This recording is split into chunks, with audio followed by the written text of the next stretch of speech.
da Viva, da TV Cultura, e ele pergunta: então, José Neumann e Pinto, você não confia em nossa Suprema Corte? Eu disse: não, eu não confio, e continuo não confiando, e confio ainda menos quando eu vejo o presidente do Supremo dizendo que o Supremo... Olha, o Supremo deve muito à sociedade brasileira.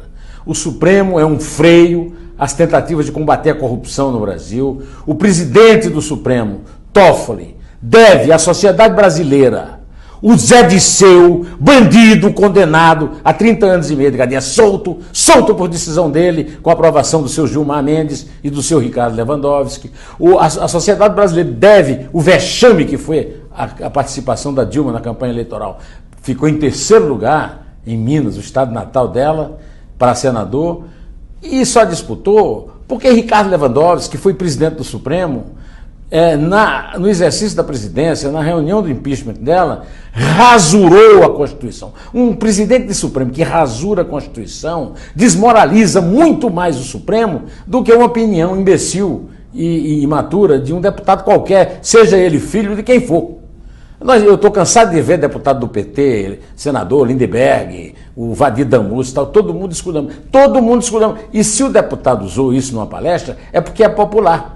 Porque eu estou cansado de dizer que eu não confio no Supremo nas minhas palestras e todo mundo adora. E é muito provável que o Bolsonaro vai ter muito voto por causa disso. E mais, digo mais, cada ministro do Supremo que reage, o decano do Supremo, já estava na idade de entender que isso não é coisa para responder. Ou então de se dar o respeito. Para se dar o respeito, tem que cumprir a Constituição, é só isso. Por exemplo, o decano, mente descaradamente ao lado de Lewandowski, de Toffoli e de Gilmar Mendes e de Marco Aurélio Mello, dizendo que existe um dispositivo na Constituição que proíbe autorizar cumprimento de pena antes do trânsito em julgado. A Constituição diz claramente que só pode ser considerado culpado. Considerado culpado não quer dizer mandar prender nem mandar soltar. Ou o dicionário, o ministro, então, o decano, que está aí chorando, as dores, as pitangas, então que me venha explicar o que é isso. Por que é que ele se acha no direito de reescrever a Constituição, como um ex-presidente do Supremo, Nelson Jobim, confessou que fazia lá na Constituinte.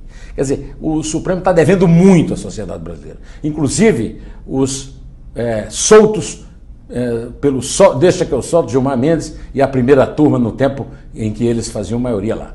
É isso que eu tenho a dizer sobre isso e, evidentemente, o Bolsonaro precisa puxar a orelha dos filhos e dos assessores dele.